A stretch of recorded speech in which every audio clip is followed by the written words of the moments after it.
I've got news about rates, and it's not good.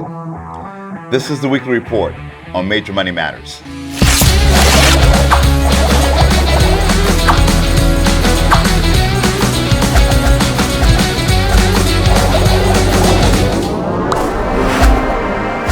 Welcome to Major Money Matters. My name is Major, and I am a mortgage broker powered by Edge Home Finance.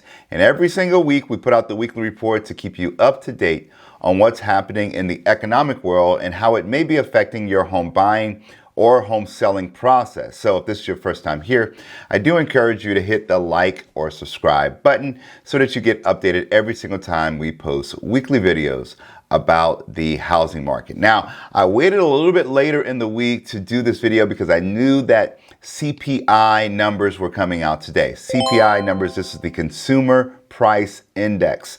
And this is the index that basically tells how much more we're paying for goods and services. Now, this is important because, as I have told you, inflation, or how much you pay for goods and services, is the primary driver in interest rates. It is not the Fed funds rate.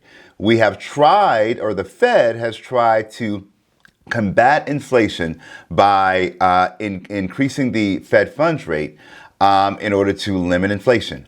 But the report came out today, and I'll tell you, we were expecting that the number to stay, the month-over-month number to stay at 0.7. That month-over-month number came in at 1%, a full 1%. And you may say, hey, Major, what's the big deal? What's the big difference between 0.7 and 1? Who really cares? Well, the challenge is that's a clear indication that the steps the Fed has taken so far to combat inflation have not worked. Therefore, mortgages are taking a hit today. And as we pull up the charts, you can see what's going on. Now, this is live. I'm recording this in the middle of the trading day, which I really don't like to do.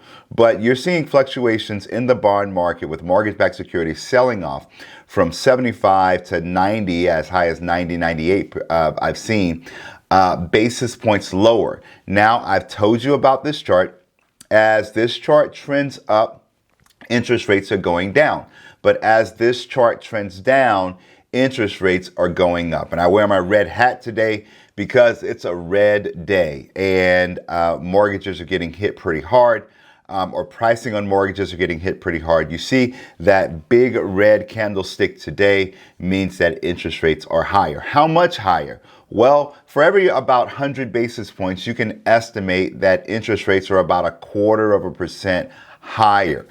So a 0.25% or near 0.25% in one day, that's pretty aggressive. Now, we told you that the interest rates staying constant, we believe to be short-lived. We told you this. Hey, Josh, hit him with the flashback from what I said back at the end of April. So I believe that you're going to see a spike in interest rates through the summer months, and then you see some settling out in October, possibly trending into recession. And why is that important? Because I told you, get into a property now.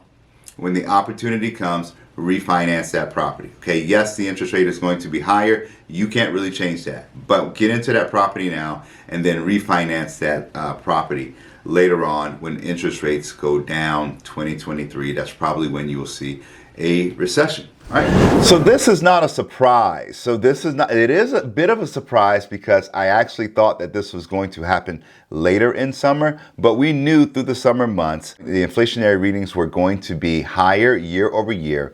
And here we are with interest rates going up. So hopefully you listened to me and you took advantage of our lock and shop program.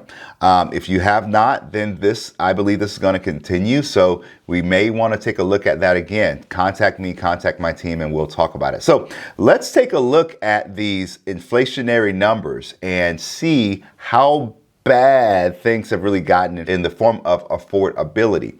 So from the May month. So keep in mind, these numbers are coming out a month later. So the report we get in June is actually for the month of May.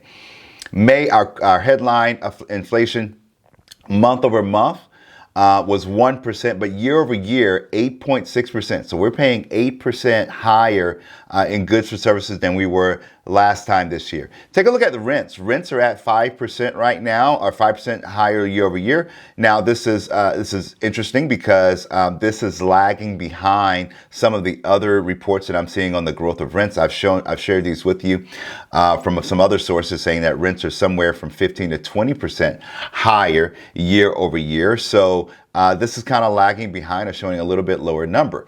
In any case, and I saw a segue here to talk about, some theories people have about the housing market. They're saying, hey, people are going to sell their homes because they have so much equity. They're going to just sell their home and cash in. Well, I guess if you were planning to sell your home, then now is probably a good time, or maybe you sell your home 2 to 3 months early because now is frankly probably a good time. But you don't just wake up in the morning and say, I think I'm going to sell my house. Just because, especially if it's your primary residence. So this whole theory that people are going to sell their house and then go rent, which is going to create all of this inventory, just doesn't make sense to me, because rents are certainly higher also. Take a look at new cars, up 12%, used cars up 16%. Now, I have listened to some economists, and you should not expect that these used cars prices, which I've explained to you why they're higher in previous videos. You shouldn't expect them to go up and then come back down. You should expect them to go up and kind of stay at an elevated level. And the reason is pretty simple. Much of the used car inventory comes from rental car companies, Hertz, Budget, Alamo, stuff like that. And they transition those cars into used cars after you've bought them. Or after you have used them as a rental car. And this was interesting for me. I took a trip with my family to LA last week, and we decided to rent a car from Hertz.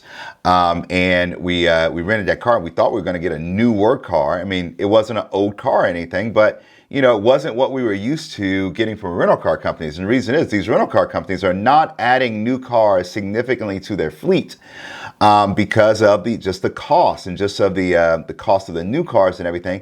They're keep hanging on to their older cars. And also from an individual standpoint, you're not seeing people buy a lot of new cars because things are higher. They're spending their money on goods and services and stuff like that, not a lot of money buying new cars. So you're not having this flood of newer cars into older cars or into used cars. So you should expect the price to stay higher on the used cars. Take a look at a couple more things here. On the first column here is, of course, month over month and then year over year. Airline fares. Airlines up 38%. If you're flying, then you're seeing that definitely. And then fuel. It's an ongoing story. Fuel up nearly 100%, or over 100% year over year. So this is going to be impacting mortgages. The inflation numbers are impacting mortgages. So it is what it is. We have to deal with it. Does your advice change? No, my advice does not change. My advice is, if you have access to a lock and shop program, as we do, you be participating in that program, as interest rates are going to go higher. I still believe in that program. And the other thing is, frankly, if you're getting into a home, I believe that, as I said in that video clip, things are going to subside in October, November, December as we trend into next year. And you're going to see lower mortgage rates. At that time, you'll be preparing for a refinance, a streamlined refinance, to reduce your monthly payment and reduce your interest rate. So my opinion does not change. I just want to keep you up to date on what is happening in the market right now, and more importantly, why it's happening, so that you are a more informed buyer. So if you have any questions, please reach out to me and my team. That's it for this time. I'll see you next week on Major Money Matters.